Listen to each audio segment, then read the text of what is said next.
Welcome to Supernatural Circumstances, the podcast where I take you down the rabbit hole into the fantastic world of the strange, paranormal, and the unknown. I'm Morgan Knudsen. Come along with me on this week's adventure. Today, we're talking about a fascinating subject that's grasped the public's attention now, well, since these files were released. On September 10th, 2003, the CIA declassified the Gateway Process, or the Gateway Experience documents that were officially approved for public release. The objective of this program? Altering human consciousness to transcend physical limitations and access intuitive knowledge. If anybody saw the movie The Men Who Stare at Goats, you'll be familiar with what I'm talking about. But where did this come from? Where did this program, this knowledge, what is it? Where did it come from? Well, today we're talking to one of the last living members of the original research, which was done by a fellow by the name of Robert or Bob Monroe. Many of you have been listening to this show long enough, and I've been bragging about the Monroe Institute for a very long time. And they use a process called Hemi-Sync, which is actually works with the brain waves to bring people into a peaceful state and even go as far as out-of-body experiences, learning how to master yourself. And we're talking with Mark Certo today. He was one of Bob's very good friends and his sound engineer for the original research and recordings. Mark is the world-leading authority on binaural beats right now, a mechanism for consciousness research. And we're going to talk about that. We're going to talk about what that means, what started this process for him, and how you guys can actually continue with the process if you're willing to dive into it through his programs on the Triad Mind. So without further ado, let's get going.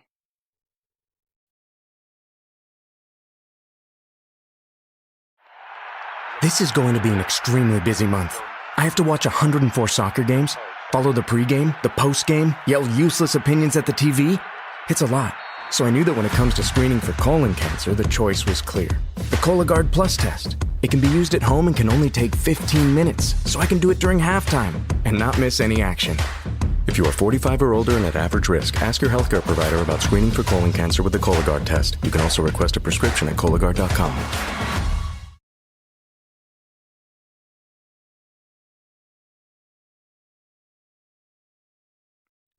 Well, Mark, I'm really, really glad that you could do this with me today. So first of all, thank you so much. We're already halfway into our conversation and I hadn't even hit record yet. So this is great. But thank you so much for being here and doing this and sharing what you have with the world, with everyone. Well, it's a pleasure to spend the time with you. Thanks for the invite. Oh, this was such a long time coming. Like we should have done this so long ago.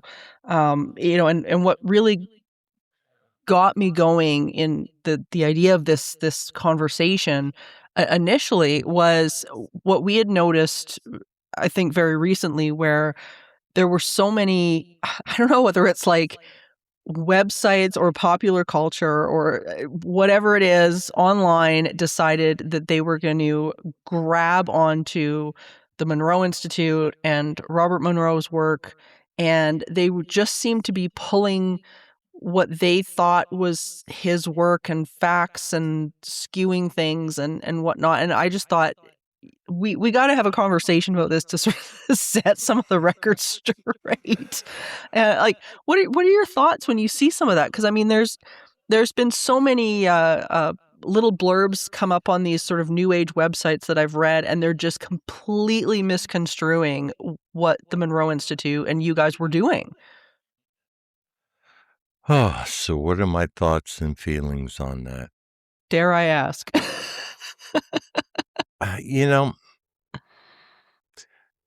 I'm big on truth. I'm big on accuracy. The truth is that people's perceptions and conclusions are their own. Yeah. There's nothing I can do. I can interject a bit of truth from my experience there and from knowing Bob. But I can tell you that even during my time there, during the 13 years I was there and the 7 years in which I was working with Bob, there was a lot of misunderstanding and a bit of lack of direction around what we were doing even then within the body of the organization. Mm-hmm. You can imagine, all right, so I joined the Monroe Institute of Applied Sciences. That was the name of the organization when I came on board. Bob was well known by that point in time for his out-of-body experiences and the books that he had written about them. He was getting known as somebody who had developed a technique to alter consciousness through sound, the technique called Hemi-Sync, Yeah. which had applications greater than the out-of-body experience. Okay? Sure. Some of those applications were in what I'll generically call PSI phenomenon. Part of that is to do with the remote viewing protocols that were examined or enhanced there that have been released, through the CIA document that was declassified. Right. So there was a scholarly approach to mystical things that runs into conflict. Sure. Religion and science seem to be at odds, and I'm putting those as two extreme poles, religion and science. That's the way I've always Mysticism, seen them as well. right, mysticism and PSI, can also be at odds, but is an attempt to unify an understanding of something. So consequently, during my time there, half the people that would come to the programs, and maybe this is still true, were at heart mystics. They were seeking answers to philosophical, cosmological questions that have been with humanity for a long time. Another segment were scientists trying to understand what the brainwave consciousness correlates implied, how they could be controlled and put to purpose, applied sciences. Okay. Then there were those who were just coming for the experience that Bob had in his books. Right. So what intention was the Monroe Institute? Well, we were straddling two different things. We were trying to address those who wanted mystical experiences and understand the premise of the brainwave consciousness correlates and the implications of those correlations in psi phenomenon. Right. Then we had institutions that we were working with, like University of Virginia Department of Perceptual Studies and things like psychoneuroimmunology, the mind-body connection, how we can cure ourselves through the power of mind or conversely make ourselves very ill, right? There were a lot of intentions that were kind of bang up against each other. But I Yeah. think ultimately that was appropriate. So the Monroe Institute didn't really, at least during my time there, was never really about one thing. Bob was really interested in trying to figure out the mechanisms behind the mind and the field. The field being like the morphogenic field or Sure. the field in which all things are created, the unified field theory. I mean, all of that. Right. Consciousness and that field have an interaction that goes on that creates this thing called reality. And Bob was trying to figure out how it is that it works. He wasn't trying to teach people to go out of body or go further Right. and further in consciousness necessarily. The idea was to make better informed and better intentioned human beings through the heart. Yeah. Yeah. So And I'm sorry. That has definitely not come across in many of the little Facebook blurbs and things like that we've No, been quite the reading. My contrary. A lot of goodness. people think that the Monroe Institute is some nefarious CIA mind control, operative. And Right. it's like, well, no.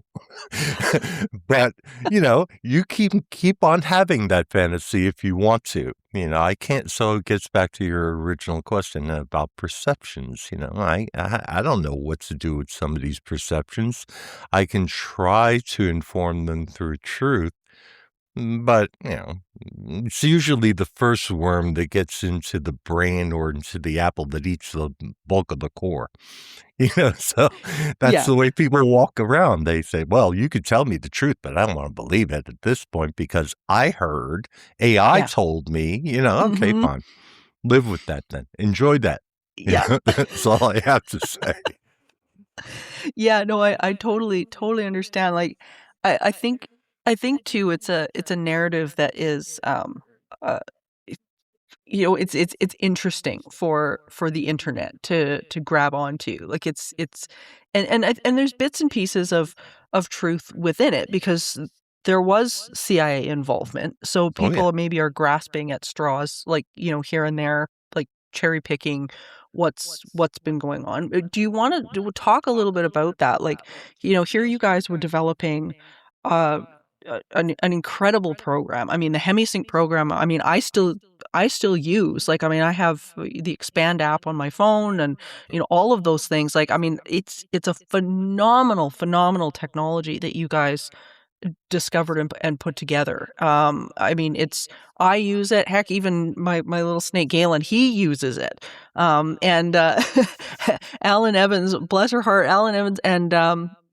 Luigi. When I messaged them the one night because one of Luigi's Hemi-Sync meditations on sleep, I actually played that for Galen when he was really upset during a thunderstorm, and it settled him right down. He was just he went from just being not he was just not right at all, to just settling right down, and Alan was so excited about that she ended up putting it on the Monroe Institute, social media page, and told the story, and it's like it's been such a beautifully beneficial thing, just for everybody in my family, and so do you, like, do we want to talk a little bit about where that where people are getting the government CIA story from?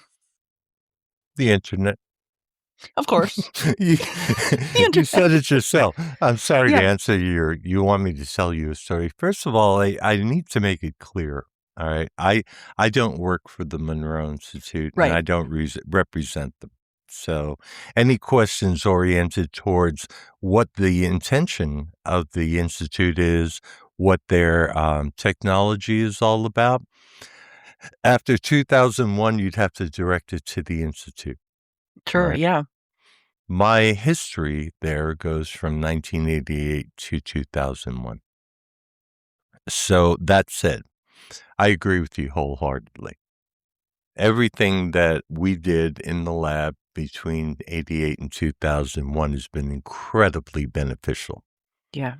It was well researched, well peer reviewed with other clinics. Um, Not always shown to be effective towards the things that we were hopeful for in that peer review process. And we can talk about that if you want, but we learned from that. It's like, having a conversation with an equal who understands what we're talking about here, who says, yeah, your thinking is right on this, but the data shows that we're not getting those results. However, we can take these results in the lab back to the drawing board and use what we do or use that data to improve what we do. All right. That's what we were doing from 1988 to 2001. Prior to that, Bob Monroe was working completely on his own, and he Right. was working with very archaic equipment. He had a 4-channel EEG called a mind mirror. Yes. 1990, I want to say, he made the investment in a 24-channel EEG that allowed us to measure other things like galvanic skin response and heart rate and skin potential voltage. These were markers and indicators that enabled us to see a lot of things outside of just brainwave activity, but the whole energy system of the body. We even employed magnetometers at one point. Point being, he put a lot of effort into actually disproving some of his original claims, which didn't sit well with him. But we in the lab were loving it I bet. because even though we could not prove hemispheric synchrony, all right, you want an internet myth? The internet myth is you put on these headphones, right? And your two brains or your two sides of your brain are working in an asynchronous fashion. Right. You put on these headphones, you push play, and automatically your brain goes into lock synchrony. That implies whole brain thinking. Whole brain thinking. Wow, that means that you're using your whole brain for a period of time as opposed to the haphazard way we use our brain all day long. Wrong. Right. None of that is true. and hemispheric synchrony happens more often when you use an entrainment stimulus, if it's well programmed, and we can see entrainment, but it's not garbage in, garbage out. So all those things that Bob was saying initially about Hemi-Sync and that are still, regurgitated on the internet today are not completely true and leave us with a lot of questions. Bob wasn't trying to deceive anybody. He was reporting the data that he got from his archaic measuring devices. Right. Once we could improve upon that, science grows with measuring devices. Consciousness is a mystery, even with all of our measuring devices, even with 100 years of psychology, we don't know anything about it. And we're making progress. Yeah. All right.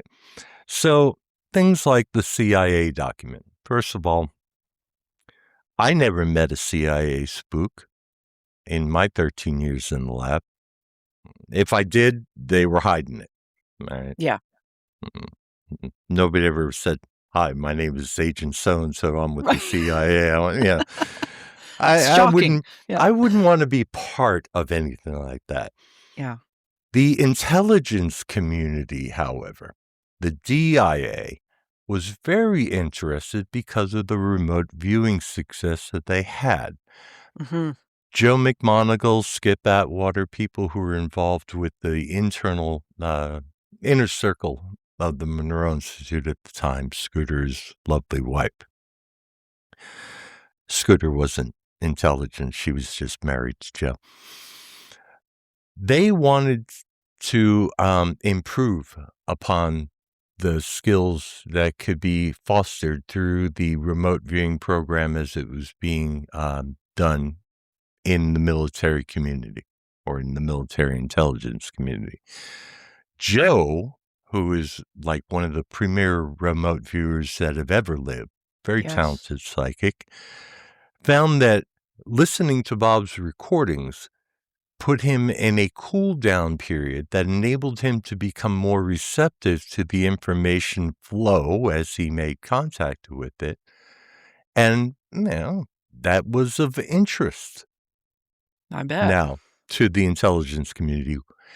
Not to mention, there were influences done by a guy named Itzhak Bentov. He wrote a book called Stalking the Wild Pendulum. He talked a lot about quantum potential. He talked a lot about mind over matter. He talked a lot about spooky action at a distance, to quote Einstein.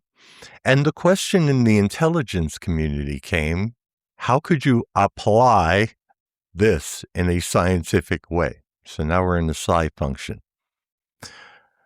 The idea was, well, maybe this could go beyond simply accessing data through remote viewing, spying on our adversaries. Maybe we can do things with mind over matter. I don't know what kind of intentions they had. Maybe, I don't know, you ever see the movie Men Who Stare at Goats? Yes, great movie. Right, Yeah. exactly. Yeah. That was General Stubblebine trying to run through the wall, Right. Yeah. Or George Clooney staring at the goat, trying to get him to die, and Yeah, right, the yeah. idea of a political assassination being done through simply focusing on a picture. Yeah. Well, psi, PSI, has obvious observable phenomenon. It's not 100%. There are too many variables involved to make it 100%, at least at this point in our evolution. But we have the ability to do certain things. It takes practice. It takes intention. It takes a lot of functions of consciousness, we'll call it. You can't really do, in my opinion, you can't murder somebody with an open heart. Right. It's a little bit of a clash of intention there. Yeah, it's a counter intention there, right? And from all of what we can ascertain, or at least, and we're talking theory here, having an open mind is synonymous with having an open heart. Yeah. So if you're going to expand your awareness, right, which we associate with mind, consciousness, to receive or transmit information through this field in order to affect an outcome or receive information that would be otherwise difficult. Yep. Because it's being done remotely, over 12,000 miles or whatever the target was. You can't kind of turn that around. You need an open heart as well. Open means open, not, you can't not conditionally compartmentalize the psyche. So the idea of killing a goat with mind, or killing another human being with mind, or doing any nefarious action through PSI techniques is kind of a counter-intention prop. So when I see all of these CIA nefarious, MK Ultra stuff that's propagated on the internet and people associate the Monroe Institute with it, you ask me, how do I feel? Well, I was involved with that for 13 years. How should I feel? I feel like smacking somebody into sensibility, but that ain't going to work. People get what they get, they believe what they believe, and new information isn't going to change that. Yeah. Well, that's why I wanted to have you here on this, because, I think there is so much misinformation that's out there, and as we move closer to what people are talking about in terms of disclosure and and all of these things, and I see so much, whether how close what we're reading is to truth or not. I mean, God knows. But I see so much of that same fear mongering about consciousness research and the stuff that you and I have hold so dear to us, that it's something that is, to me, is precious. It's in enlightenment, I guess, in the best use of the word. And it makes me sad to see that people want to kind of demonize the idea of meditation, of reaching out to maybe intelligences beyond ours, and labeling it as something that is is evil or demonic. And like, do you think that's coming from a place of fear? Do you think this is coming from a place of if we use fear, then of course we can control the masses, because we know that's a thing. Like, like, what are your thoughts on that? That these types of this type of research that you were involved in for so long, and that, I mean, so many of my colleagues are involved in, that it's getting twisted into something that people should avoid, because to me that just it makes me sad. You're asking me what are my feelings about the use of fear? In short, yeah. It's an effective tool. Yeah. It's an effective tool. I mean, think back to when you were a kid, right? You were running around exploring everything, and there were certain things that you were reprimanded for.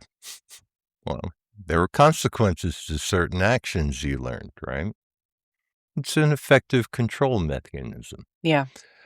Then there's fear of failure. I mean, there are what I'll call existential fears, like fear of failure. Where does that come from? Think back to when you were a kid. Everything in your life in school was all pass or fail, and there were repercussions. Right. It limits behavior. It limits perception. It limits fear is the it I'm referring to. And it's also simultaneously somewhat salacious and tantalizing Mhm. to the human psyche. Yeah. Forbidden fruit, Right. you know? Yeah. I don't want to get too deep into religion here, but I never quite understood the fear of God. I have I agree. I have a problem with the idea of love and fear being somehow balanced. Yeah. All right. The love of whatever one's perception of God is what drives me towards seeking my understanding and unity with that divinity, my perception of it. If I was afraid of it, why in the world would I seek it? I'm not a masochist, right? We can then talk about, fear was introduced into religion as a form of control over the masses. Absolutely. Yeah, okay, we can accept that because we understand early childhood development and how that plays in the psyche and all. But fear is also, as I said, tantalizing and salacious. We watch horror movies to, I don't know, get our jollies. We want to Yeah. be put in those tense situations, where we're yelling at the TV and going, "Don't go into that room, you idiot! There's a monster in there." Hell, that's me in every hockey game. Right, exactly. Or exactly. So I don't know. We have I don't want to call it counterintuitive, but an interesting relationship with fear.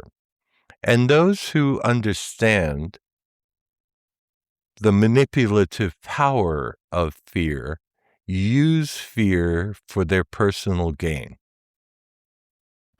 Your parents didn't really gain much by telling you not to stick that screwdriver in the light socket. You know? They were Just 48 afraid. hours in the emergency ward. Right. But They were just trying to keep you safe and maybe teach you a few life lessons that were useful, right? They weren't trying to limit your curiosity in that moment. And yet it may have had that effect, right? All through your life. You were afraid to try different things based on your curiosity for fear of whatever. Well, I wish I could say the same of governments, but or YouTube channel yeah. people. You know. But a lot of them know that these salacious energy of fear is attractive. Yeah. So they use these, how many thumbnails on YouTube are filled with flames? Why is everything burning on YouTube? Why is there no world peace news channel? I mean, Yeah. there are so many wonderful things that occur every single day, but CNN isn't breaking those news stories. I'm not harping on CNN. It could be any, Sure. from legacy media to alt media. It's all shouting and it's all designed to make you tense and keep you on the edge of your seat. Why? You need more information. The more information you get, and we are the trusted name, the more information we give you, the better you'll feel. No, you're going to be scared shitless for the rest of your life if you keep up that causes you to keep watching and want more information. Yeah. And you're on a hamster wheel. Yes. Yeah, absolutely. That's one of the things that I loved about what you and Bob did and put together with Hemi-Sync was that it was such a stoppage of that hamster wheel for so many people. That's the whole point, right? That's exactly the whole point. And I know, like, for myself, I mean, whether I'm just looking to enhance that connection with consciousness, with source, or just to put a stop to the hamster wheel. That is one of the main things that main benefits that I find is so powerful about this stuff. But I think you brought up a really good point, which is the addiction to the hamster wheel. And that's a hard thing to break. And I wonder if maybe some of the aversion to, spreading a bit of information about Hemi-Sync and the things that you guys were doing, I wonder if some of that somewhere stems from, well, if that succeeds, then the hamster wheels do stop, which, I mean, isn't serving the internet. It's not serving the media in any way, shape, or form. If people can get off that hamster wheel. Well, I was a little quick on the draw by saying that was the whole point. That wasn't the whole point. Slowing down the hamster wheel is a great metaphor for slowing down mind consciousness, which is informed and reactive. Yeah. All right.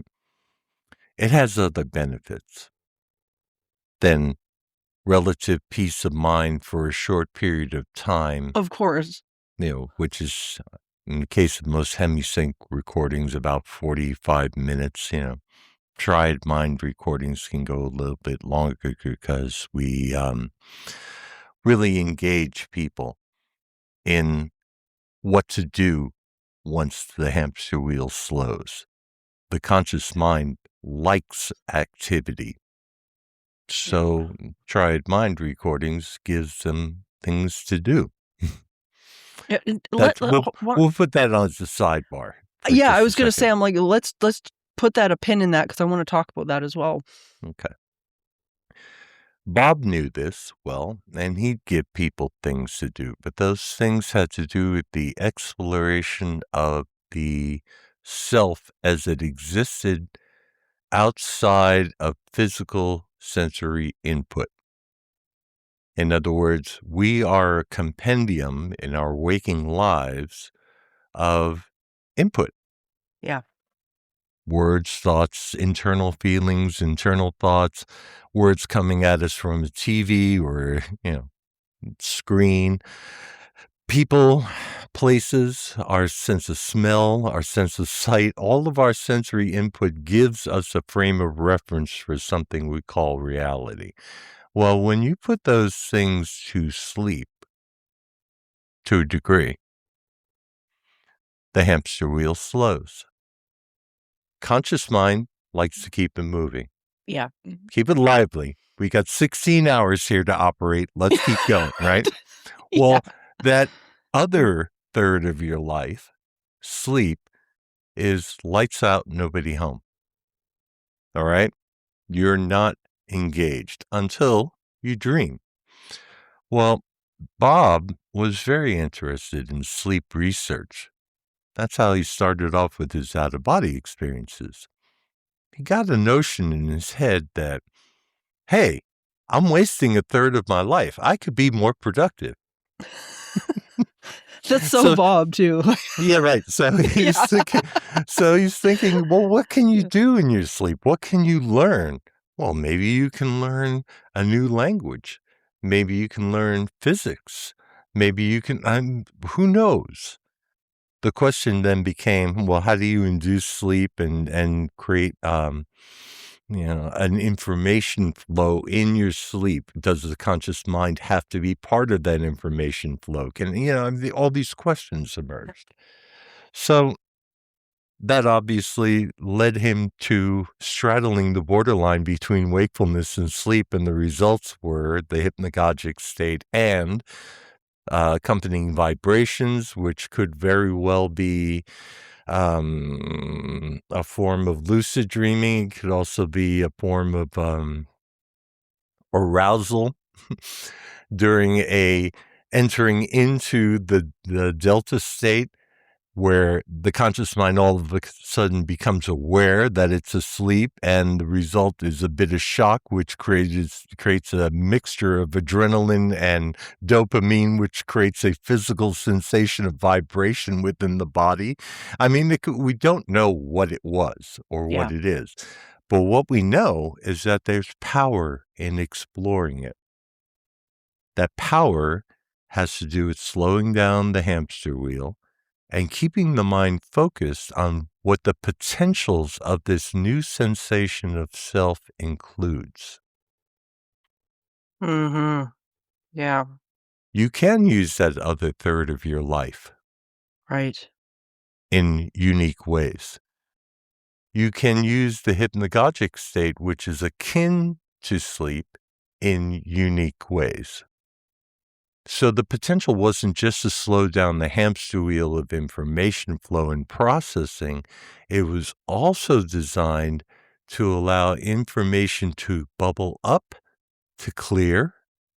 It was also designed to help you understand that you can be conscious on multiple levels of self or multiple levels of being where information containers exist.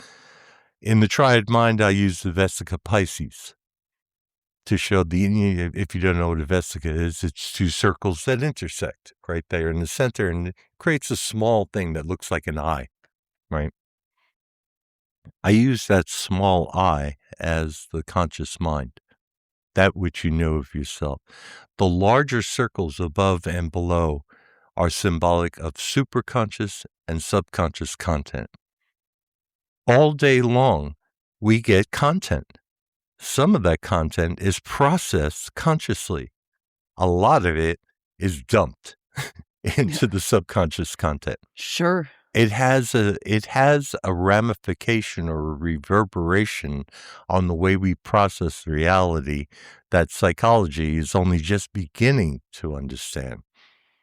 Yeah. And Jungian psychology, in my opinion, has a better grasp on it than other branches, but I'm not a psychologist, so I don't get to weigh in on that. And superconscious information has a lot to do with what Jung called part of the collective unconscious. Right. I don't like the word unconscious because once you start exploring the hypnagogic state, you're no longer unconscious of it. Right. Yeah. You're very conscious of it. Same thing with lucid dreaming. When you are interacting with the dreamscape and an active participant and observer of what that content is, you're no longer unconscious. Right. You're consciously engaging. Yeah. Game changer. All right. So that was another benefit or point of exploring the hypnagogic state. To clear out subconscious content and to access superconscious content. Yeah, oh, absolutely. And what's interesting to me, like as you're breaking this down and talking about it, and I don't know if you felt this at all while you were working in some of these areas, but did you ever feel that you had that there was something that was maybe co-creating with you guys that was non-physical? Like there's an intelligent because it should be out right. But that just through all my years of consciousness research and es- working to establish those connections in just various areas, like I know that I am assisted, that there's been connections that have been made that have been really, really powerful. And I mean, obviously you guys must have come across that as well. Oh, yeah. Yeah. Oh yeah. Oh, yeah. What do you want me to say? Do you want me to expound on that? Like, what is that? What is Yeah. Well, inspiration? yeah. Like, I Where mean, does it come from? what was what was that to you? Where did you think it was coming from? What was your experience of Hmm. that? Because I know mine's been incredibly powerful, and it's shifted how I move through the world. When did you come upon it? Oh gosh, early. I mean, probably it was far before I started Entity Seeker, so that was close to 25 years ago.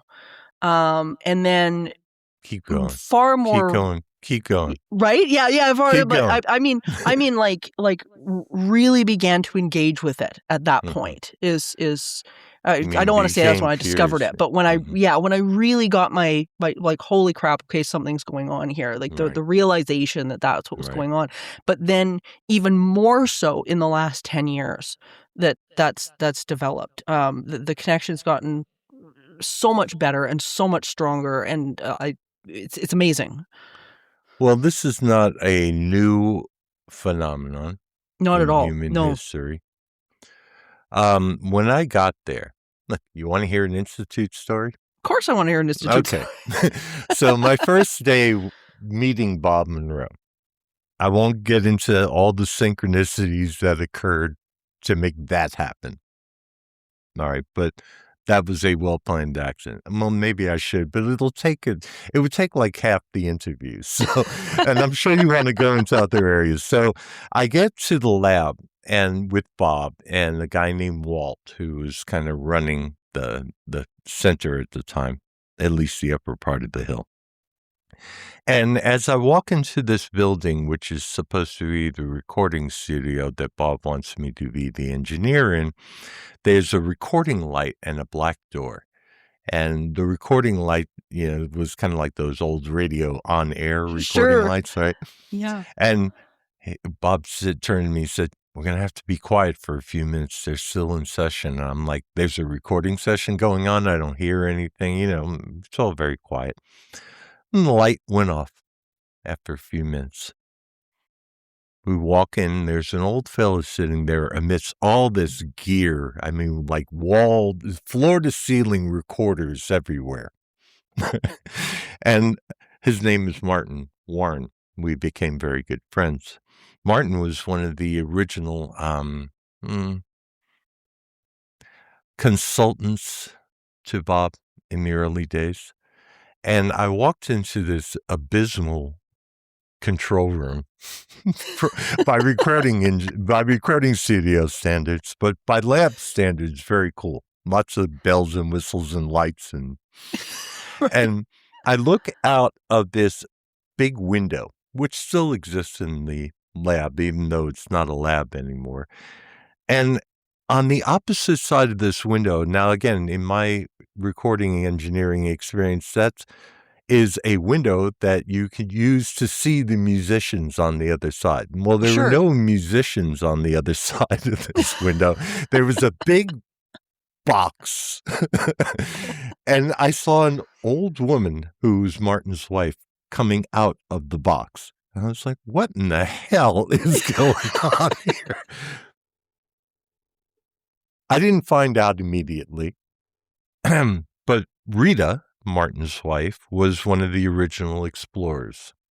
If you don't know the Explorer series, you can find a lot of those. They're channeling sessions, for lack of a better word. And the idea was that Bob was trying to access the wisdom of experienced explorers in altered states who would actually allow this information from external sources to embody them. And the session that was going on between Martin and Rita was in an altered state of consciousness, and I cannot remember the name of the entity, if there was an entity that actually came through her. I have different thoughts about channels and what that actually is. But Martin would ask questions, and Rita would proceed to, much like channelers do on YouTube nowadays. There's lots of them, right? So the channeling phenomenon from the Monroe Institute perspective back in this 1988 was about information gathering towards the understanding of the nature of reality and consciousness, the relationship between the two, from the perspective of an inquirer and who allowed, and an explorer who allowed some non-physical intelligence, we'll put it that way, report through. Well, this is very intriguing to me. I'm 27 years old. I'm thinking, where in the hell am I? What did I get myself involved in? And who are these weird people? And why is that woman talking in a very strange voice? For some reason, channelers also, their entire personality changes. So this is pursuant to your question. Where does this information come through? The inspiration. What drives it? Was there a non-physical? Yes is the answer. Yeah. And maybe no. Right. Maybe it's not about other personalities or entities who are non-physical trying to inform those who have a million questions who live in the physical about the etheric plane or the astral plane or any of that stuff, right? Maybe it's more like a communication with another aspect of self that lives on a different timeline in a different dimension. Sure. Yeah. Now we can start applying quantum physics and quantum theory to a metaphysical principle. Yeah. Or a metaphysical construct. And then I'm bringing up all these old names. It's so great that you asked this question. I haven't thought about this in a long time. One fella there who was very involved in the lab and was a good friend of Bob at the time, a guy named Dave Wallace. He was a former engineer for Lockheed Martin, radio engineer. So he worked on guidance systems and things like that for missiles. And Dave was quite knowledgeable about a lot of things that he couldn't talk about working for Lockheed. But you work in the lab with these people, you get to know them, you get bits of information, right? One day I was asking Dave, because I now came to understand a little more about the channeling or the Explorer program that was going on at the Monroe Institute. I'd been there for a couple of years by this time. And we were kind of wrapping that program up. And I turned to Dave and I said, what do you think of this whole channeling thing? He said, well, my attitude is just because you don't have a body doesn't make you a person with good intention. And I said, what do you mean? He said, well, we don't really know what it is that these people are accessing. It could be another personality. It could also be an actual energy source that is sitting, has access to the Akashic records, if you will, that are giving this information freely to help humanity. But we don't know is the answer. So we need to be discerning. Just because you don't have a body doesn't mean that you have good intentions. In good the rule to live by. Right. and in the Judeo-Christian mindset, that would mean that these were nefarious entities, demonic sources. Yeah, I sensed these energies. I sensed the inspiration. I never sensed a demon in all my days. Yeah. You would think I would have come across a demon sooner or later, right? In the form of a CIA spook or if the Monroe Institute was some kind of nefarious place, I would have come across. Nah, No. didn't happen. Sorry to burst your bubble, Bob. Yeah. Yeah, no, I couldn't agree more. I mean, in all my work with this, that's not my understanding of it either. And No, it's always been so purely helpful, and not only helpful, but wanting wanting me to discover going forward on my own as much as possible, right, with them there to assist that. right, So until I've made the request, "Hey, would you mind if," or "Could you right. intervene here," or something, in my experience, don't do that. It's just they want to see that sort of unfold, uncover. I don't think they wanna take that journey from us. I think that's part of the expansion for ourselves and whatnot, and it's like they're w they're wanting to be a part of that, to co-create with that, and to watch the unfolding. I it comes across to me from them that they are thrilled at Yeah, that. yeah. Well, let me put you in that role. Okay. Okay, if you could go back in time and talk to your 18-year-old self who was asking a million questions, right? And you heard them, Right. right? And you wanted to Yeah. help because it was you and you have self-interest. Right. But you know the way it all turned out from the perspective of the 27-year-old you are now, right? Full Oh, of thanks. wisdom. I Yeah. appreciate the Well, 27-year-old. who isn't perpetually 27? And you want to be able to help, but you know that every step that happened from 18 to 27 made you exactly who you are today. None of it was wasted. How Yeah. would you Yeah. advise yourself if you could trans, um, traverse time and get to the consciousness of your 18-year-old self? Yeah, and it's funny that you asked that question because I've asked that same question of myself a lot.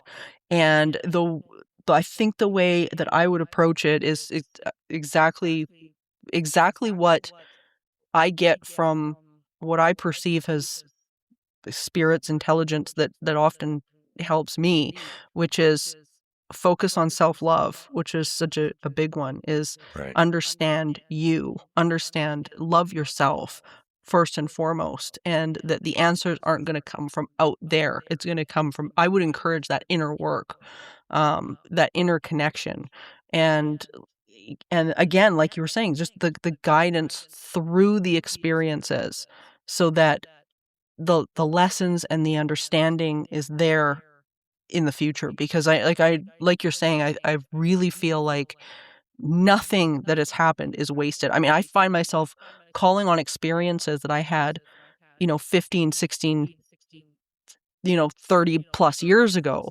And even if it's a skill that I've learned that now plays to this time period, and I know that the experiences I'm having right now are going to be important later on. So that to me is probably the biggest lesson that I would impart on my younger self, is just focus on self-love, understand, turn inward, get what you can out of the experiences that you're having, for sure. Would you correct certain things?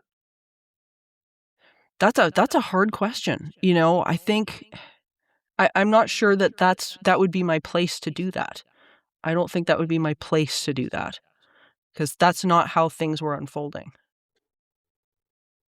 I would. Would you?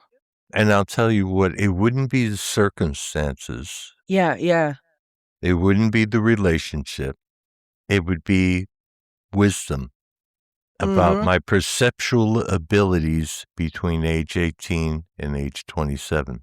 I like that. And when really you like get that. to my age, which is 173, Don't give it away, Mark. Don't give it away. I don't mind. I like being 173. I'll be getting Medicare for many years to come. When you get to a certain place, you learn that your perception of time and your perception of circumstances is under your control. Yes. That yes, very is much. a game changer. Yeah. If I had that wisdom at 18, that would have been amazing. I had that much available to me at that time. And it was only through getting off of the hamster wheel of through a meditation practice that I began that at that early age. I started meditating at 16 when it wasn't very popular and there was no yoga studio on every corner. Sure. All right. And there were very few books on it and very few people to teach me. But somehow, some way, people came into my life that gave me the appropriate information I needed to get me to the next level. If I could change anything from the past, it'd be my perceptual abilities. Yeah. It's like, don't use this for entertainment. Use this for evolution. It's a whole different E word. Very much so. And like I've always felt very fortunate because very early on when my best friend and I, Stephanie, we knew that this is where we wanted to go with our life, our careers, everything.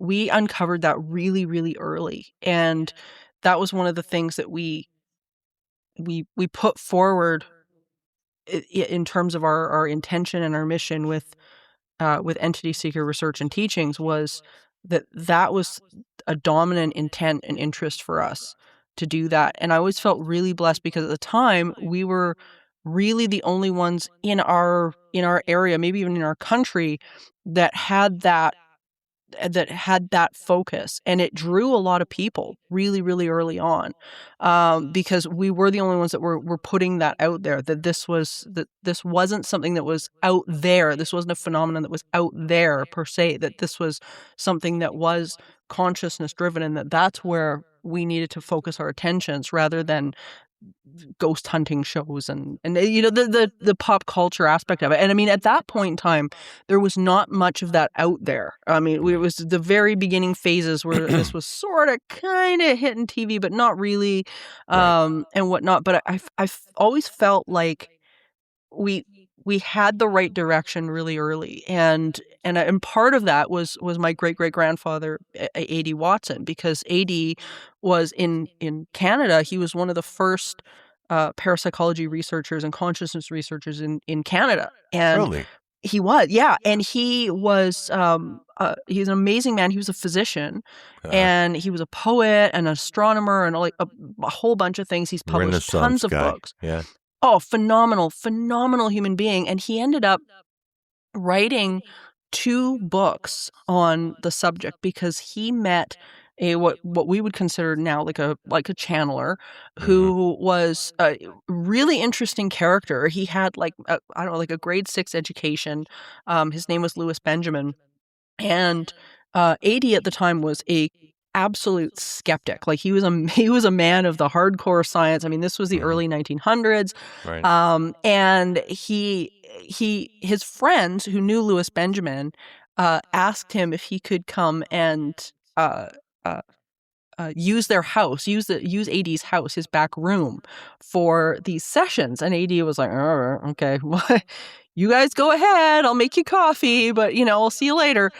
And so anyway, week after week after week, this was going on. So finally he was like, "What the hell are these people doing back there? I'm gonna sit in on it to see what the hell's going on." So he goes and he sits in on it. And interestingly enough, his mother, who had passed away, ended up coming through.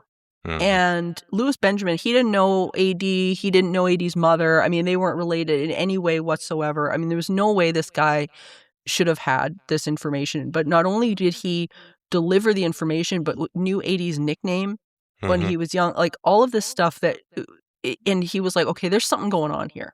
Like something's going on here. I don't know what it is, but something. Right. And so he began sitting in on all of these sessions and transcribed everything.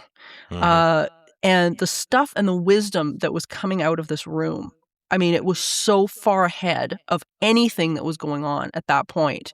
I mean, to the point where people on the outside were like, okay, AD's lost it. He's a quack. He's just crazy.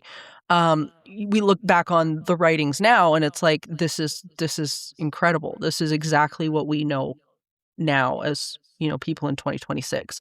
But I mean, he was just an absolutely phenomenal human being. And he never said, okay, this is what it is. But he said, this was my experience. He's like, I believe that this is what was going on. But, here's the books. And if anybody's interested, the book is called The 20th Plane.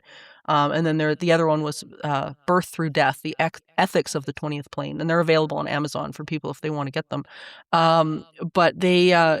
the writings are just remarkable. And so I'm really blessed that I had somebody like very early on to be like, hey, check this out. Go It's this in your way. DNA.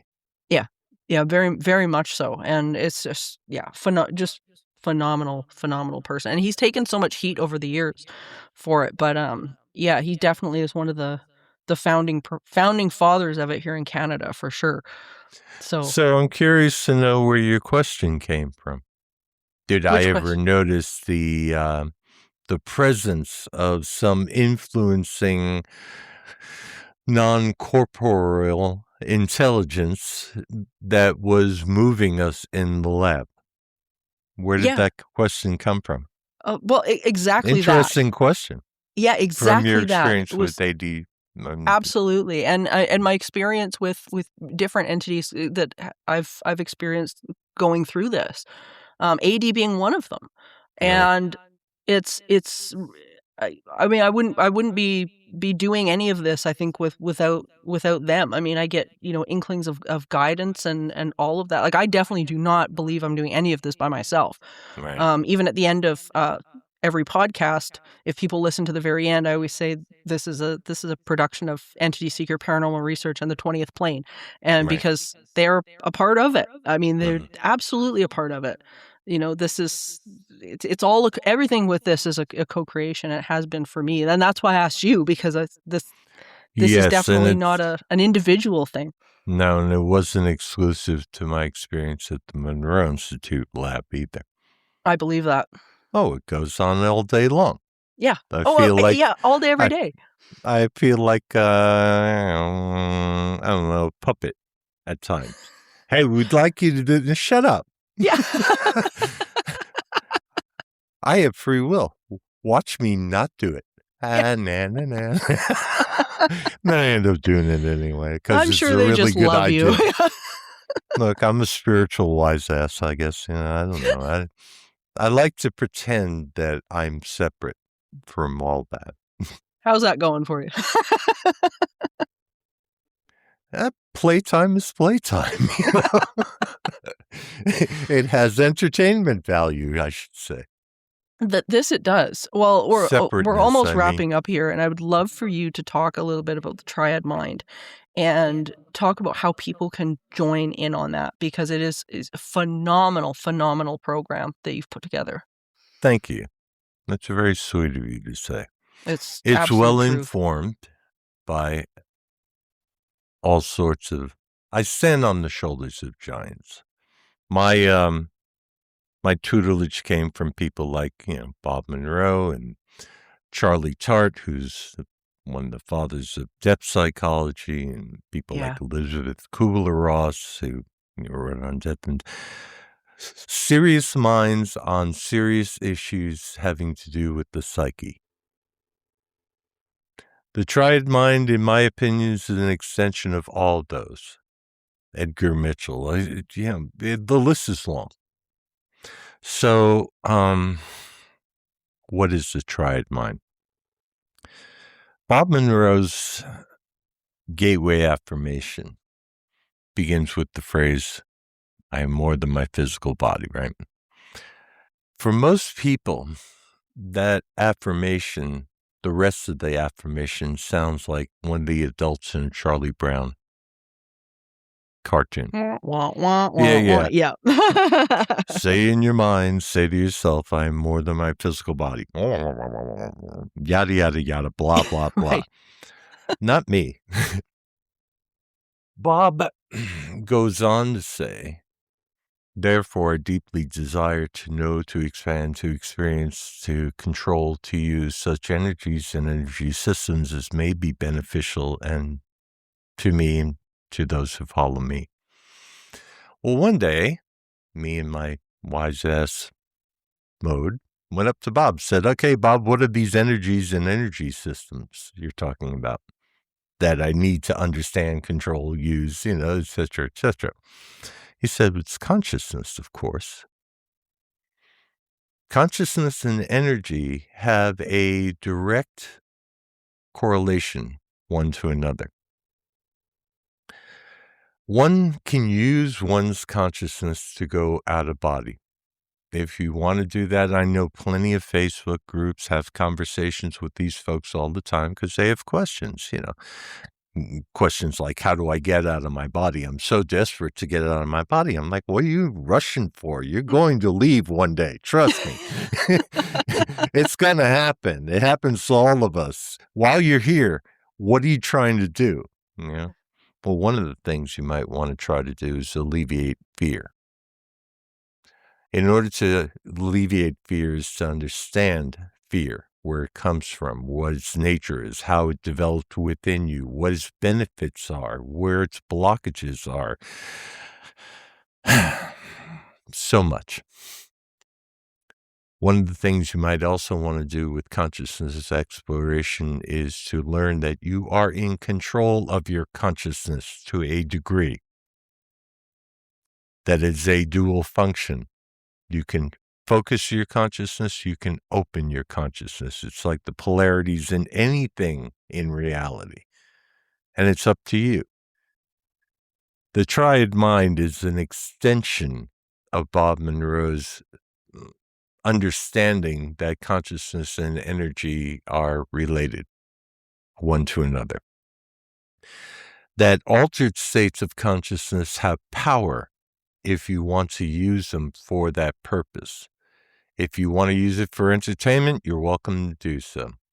So I have a website that streams these recordings based on not only what we learned but did not apply in the lab all those years ago, but my continual research since 2001. So you got, if there's 50 years of research or 40 years of research, maybe not quite 40, 36, 38, I've been doing it. And I do it with diligence and knowledge. So all of that research is applied and it streams these recordings. And there are several members. I got probably 100 and some odd recordings up there now. They are all binaural beats. And the reason I use binaural beats and not solfeggio frequencies or angel frequencies or 432 or 5, whatever is because I don't have any science behind all those things. Those are pop frequencies. It's like the Dave Clark 5 versus the Beatles. Okay. Just a whole different thing. We use these frequencies. I use these frequencies with intention. The explorer who listens with the headphones uses them with intention. That intention is to learn to explore consciousness and expand or focus consciousness to a specific intent and cause. That's using those energies and energy systems. I don't try to teach people to go out of body, but I do have a lucid dreamer program where people learn to explore lucid dreams for the purpose of either healing, complexes that are still existing with and trying to reveal themselves in the dream state, or conversely, go out of body because the out of body experience may be triggered by a lucid dream. It happens all the time. There may be no difference between the two. I don't really know. I'm not here to weigh in. What I do know is the two are related. So you can use level 1, which will cost you $5 a month, to learn how to regain control over your anxiety and stress, or learn to focus and concentrate, or get some sleep, or just learn to have a kind of free-flowed mind meditation without any real direction. If you're brand new to meditation, level 1 at thetriadmind.com is where to go. If you're afraid of meditation because you're thinking all of these things that you've been taught, on the internet,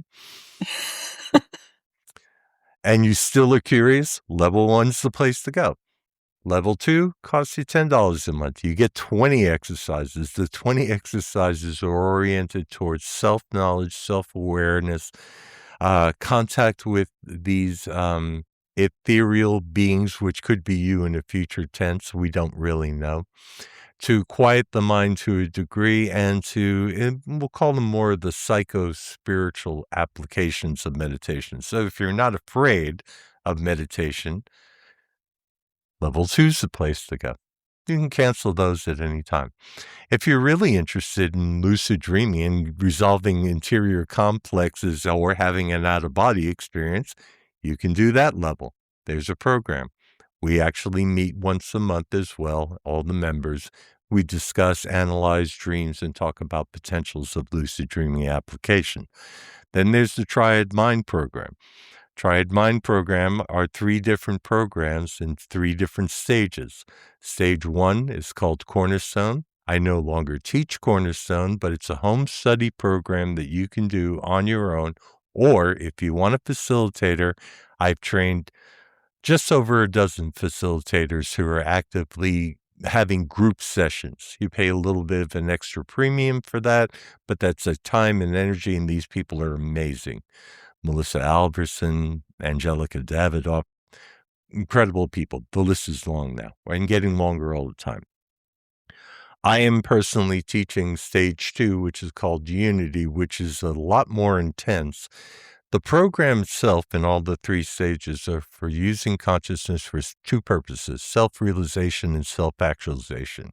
Not only realizing that you are a fractal of a much larger consciousness, you're interacting with that consciousness, and you can use it in a specific way, which we call self-actualization.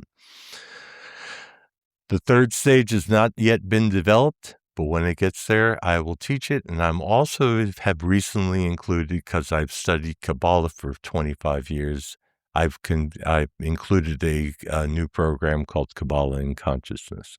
So basically, on the triadmind.com, there are a lot of choices, but it all boils down to not magical brainwave synchronizing frequencies. Yeah. It's not going to make you a magic person overnight because you wore some headphones. That kind of thinking is not only lazy, it's intellectually dishonest, and I'd like to put an end to all of it, but I cannot. All I can do is snicker and say, okay, you want to believe that? Spend the 12 grand and go buy it. I don't care. It's your money. So, Well, it sounds it's amazing, and I mean, as I say, what you guys have put together is phenomenal, and I encourage everybody that's listening to, if you're interested and you want to go further with everything that we talk about here on the show, I think the Triad Mind is absolutely the way to go, and to be able to explore this instead of just listening to this show or other shows every once in a while. This is, to me, going to take these people through the program. Experience it for yourself. If you've got doubts, experience this for yourself, because it's amazing. It's just wonderful. it'll change your life if you let it. But actually, Absolutely. it's not the program that's changing your life, it's you. Yeah. The Yeah, program is just absolutely. a tool you're just happening to be using to do that. Yeah, you've got to do the work. It's, at the end of the day, it's you're the one that has to do the work, and I love it. I love it. Thank you so much, Mark, for doing this and sharing this with everybody. I think I'm sure people are going to have a million other questions, and I mean, I feel like we're not even done this conversation. No, we're not. But if anybody has questions, you can reach me at mark@thetriadmind.com. That's I'm wonderful. happy to Well, talk with anybody. oh, that's wonderful. So you guys heard it here first, and thank you again so much for doing this.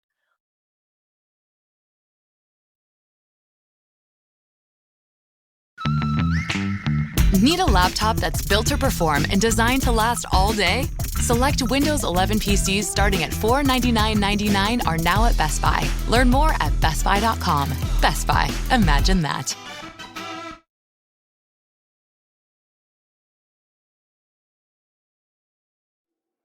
Well, what a gift to have Mark on today. He's such a good friend of mine and is such a kind person. He has such wonderful intentions for people, and I think that gets misplayed quite a bit when people get going about what the CIA was actually doing with this research. And the big question on everybody's mind is this still going on? Is there something else going on with the CIA, especially now that we've got the MK Ultra hearings that just started, and which was a branch of the CIA's investigation into how they could use things like remote viewing and out-of-body experiences and all sorts of things for espionage and stuff like that. So there's still a lot of questions that need to be answered, and there's this research very much took two different paths. One path was the peaceful intentions and incredible results that have been the legacy of Bob Monroe and the Monroe Institute, and of course now what Mark Certo is doing with the Triad Mind. And the other legacy, which has been MK Ultra and people that have been victimized by nasty intent, people that should not have had, in my opinion, should not have had this ability, technology, all of those things that have just abused it. So it's a very interesting subject matter, and I hope you guys delve into this. You can actually watch the MK Ultra hearings. They're on YouTube now. You can watch those in full, and I highly recommend that you dig into the Triad Mind, the Monroe Institute, and see what the pure intention of this research really was and is and continues to be. It's very much life-changing. The programs that these people have put together have really shaped people's lives in a way that I don't know if anything else has even come close to doing. It's remarkable. And you can download the Expand app, which is an extension of the Monroe Institute.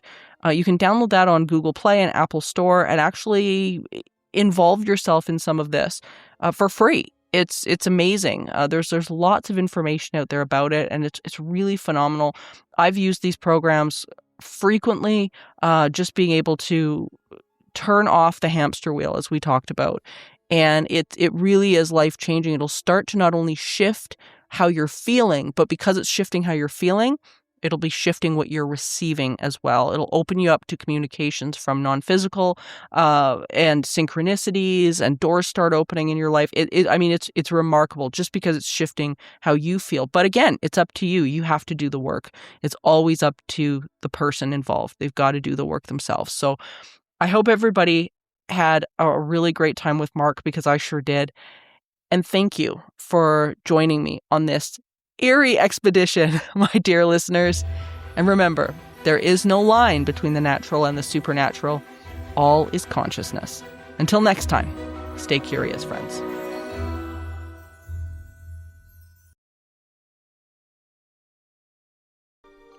Supernatural Circumstances is a co-production of Entity Seeker, Paranormal Research and Teachings, and The 20th Plane. This podcast is a part of the Curious Cast podcast network. You can find out more about me, Morgan Knudsen, and book me for live appearances at entityseeker.ca. You can also email the show at supernaturalcircumstances.com.